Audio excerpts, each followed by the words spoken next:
because we have lost not trees and we have not lost species, but we have lost traditions and knowledge. We really have lost it now. And I would like to show you some parts of this. I'm also studying a lot of old literature, really old literature, back to the 18th century and 17th century. There's one very nice guy writing Old Principle of Economics and Operation, Old Inherited Skills, Knowledge and Experiences, together with necessary knowledge of language, it's also important, and culture, that's why we're here, retreat to higher mountains in forest areas. So this guy wrote this in a nice book in 1917, so that's almost 100 years ago. So since 100 years ago in Austria, we're discussing the loss of knowledge due to the loss of traditions and so on. So that's it's still a problem, or it's a quite bigger problem than it was before. But why do we talk about historical wood utilization? Is it interesting or not? Of course, it's scientific interest. I'm a scientist, and that's my scientific interest. So that's nice for me. But if we look also on the cultural approach, there's also a question of safeguarding material as well as intangible, and that's maybe the more important one, cultural heritage.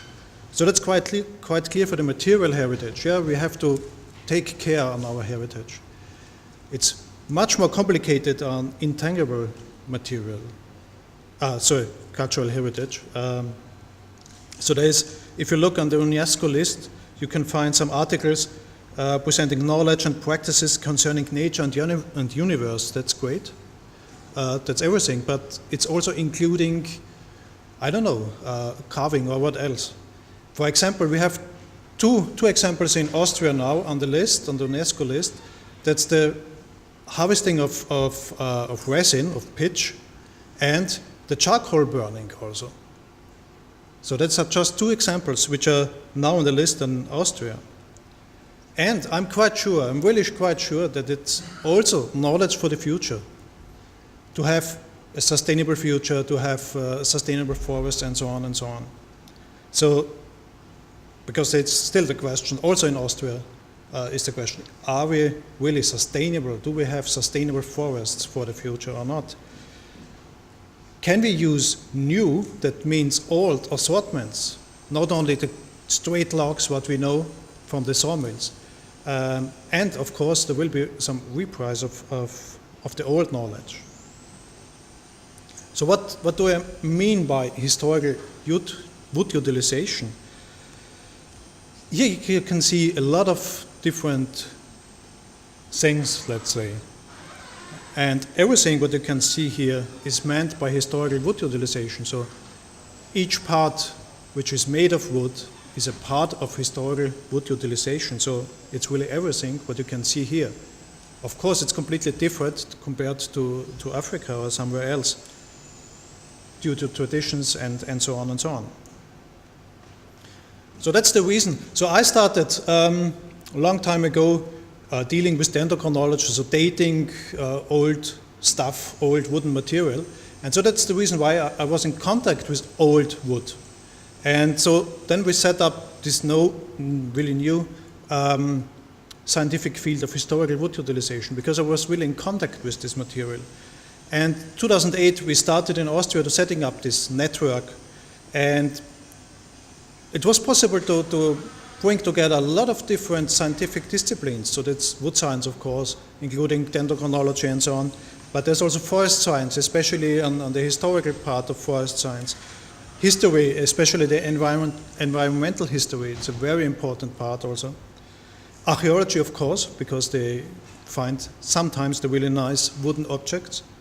Ethnology, of course, that's quite clear. But also architecture, there's a very important part also for modern wood utilization. Architecture is one of the most important parts because they use most of the wood. Of course, restoration and conservation, and of course, handicraft. Last not but least, I have to say. That's very important. But at least in Austria, it's a problem because handicraft is not really embedded in a scientific field, or also not in any kind of research. So that's a big pity. So usually we try to have a meeting once a year For example, last year we had a very interesting topic, the film. Is it possible to safeguard knowledge, old traditional knowledge, by using film, by making films? You can see here everywhere the cameras and so on. There's not a lot of knowledge what I'm telling, but especially for the handicrafts. And this would be really helpful, and I can show you later on a little bit, a small part of it. Then we decided to make it a little bit wider. Don't stick in Austria, in a very small country. And so we started to set up a European-wide network. And it's more or less the same. We have a lot of wood scientists, of course, but also different scientific fields. So we had 2 meetings up to now. We started in Austria in 2011, and last year in Netherlands, very nice, where we also tried a lot of tools. You can see on the right side. The tools are more or less the same like you can see here, just going outside, but the tools were reconstructions from the Iron Age and sometimes also from the Stone Age. So you can see there is still a strong linkage in the tools, in handling the tools. So there should be a meeting this year. It's not fixed up to now, but I just get 3 weeks ago, something like this, from colleagues from Belgium, from the Royal Institute of Cultural Heritage in Belgium. They're organizing a meeting which is specialized on architecture and joinery. So it's not including the furniture and so on, but really the inside stuff, the wooden inside stuff. Of course, it's just talking about wood. So if you are interested, I can give you the email address. So come back to Austria. I want to tell a little bit about Austria. Maybe you don't know, Austria is a really forest-based region. So we have up to now, or let's say at the moment, almost 50% of our area is covered by forests. The rest is agriculture and also high mountain regions where we don't have any forests.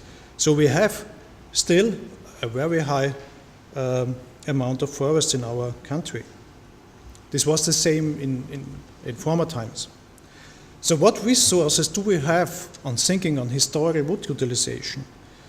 We have, if going back in time, really long time, archaeological excavation. That's really very nice.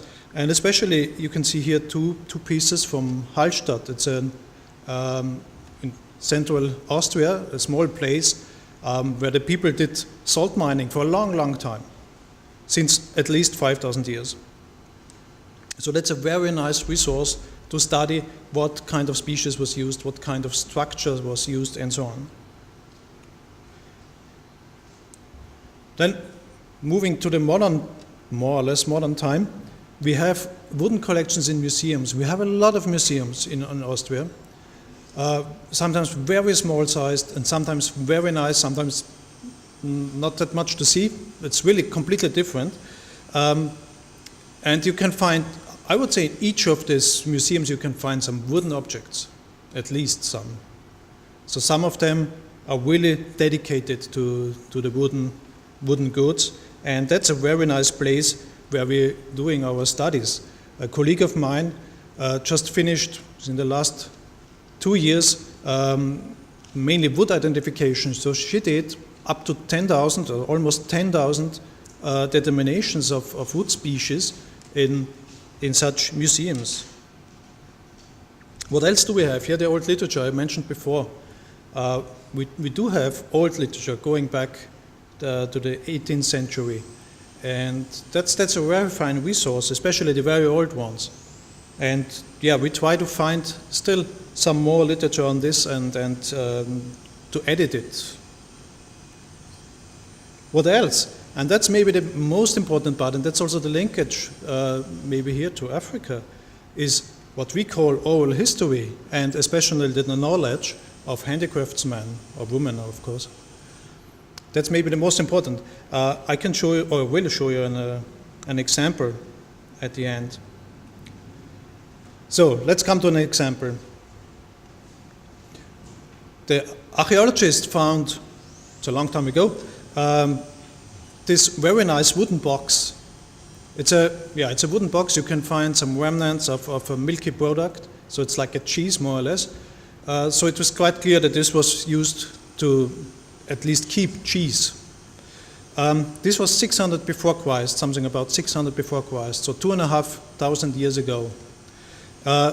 Due to the rock salt, it was really very nice preserved. So now we can study these objects, and we can find the bottom made of firewood usually, and we can find the band here, which is made of just a single tree ring of ash.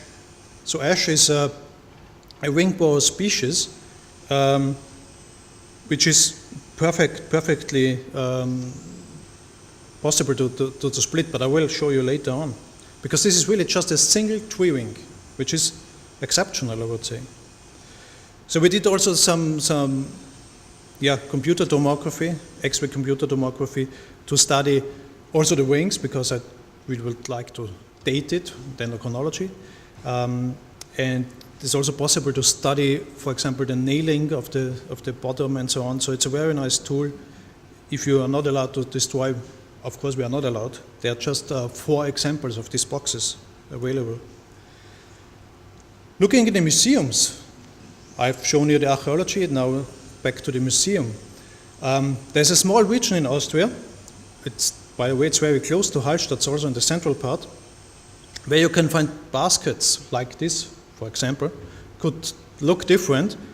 And if you look more closer, then you can see also that these baskets are made of single tree rings, so chips made of single tree rings from ash, once again, so it's Fraxinus excelsior. It's just a latewood band. So that's really interesting, because we had really no idea how to produce it. They are quite long. So how to produce these bands? Coming back again, this is the anatomy of Fraxinus, so it's a ring pores. So we have wide pores, wide vessels at the beginning of the ring, and then we have a highly dense latewood band at the end of the ring. And we have quite small woodways, which I think is also important. And several years later, we found, just by chance, an old man. He was more than 80 years old, who is still doing this technique. And we can show you a short film later on. And he told us that, you just have to hammer it, the wood, and then it will split. So that means, and it was really, he was telling, not personally to me, to a colleague, he was telling, just use a hammer, and we had a science day, more or less a science day in Hallstatt, and we decided, okay, let's try it. So I cut a tree, an ash tree and so on, and tried it. And so it's really just hammering on this part of ash wood, not that long, and then you can see that it splits up into these bands of latewood. So it works. Then we tried also to rebuild these wooden objects which you can find in the salt mine. So that's an example. That's really a one-to-one rebuild of this. So it really works. It's you can use the woods for binding and the nails and so on. So it's really fine. And one of the most interesting things is that we had an exhibition in Vienna in 2011, and the people, ethnologists, they found, or they presented also, that there is in US, in Canada mainly, there are some tribes using ash, black ash, it's a different species, for the same purpose. And then we looked around to find some information, and then we found some YouTube films, which is perfect. You can see there how they produce these bands, and it's really exactly the same. And that's really amazing for me, because we have a tradition in central Austria. It looks like that the knowledge of how to produce these bands was available over thousands of years, which is start to stopping now because there's just one old guy know this. But it looks like that it's the same in Northern America, and I'm quite sure that they never met. So there's a short sequence of a film. This is the old man. So you can see the harvesting of the ash tree. Then, yeah, it's a modern way, cutting into pieces. Of course, it would be splitting in former times, and a little bit of preparation. And then hammering. You can do it also with the total tree. So the Americans do it with the total tree. Don't splitting before. And you will see, now it starts to. So now you have latewood bands, which is perfect material to bind some baskets or whatever. That's it, it's very easy, if you know it.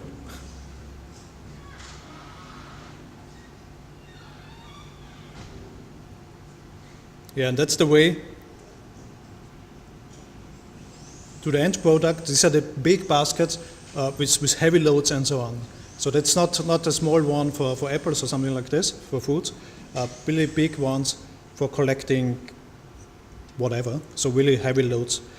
So that's my example of really a combination of wood culture, which can, stay for a long time, in this case, really for more than 2,000 years, and could stop really immediately.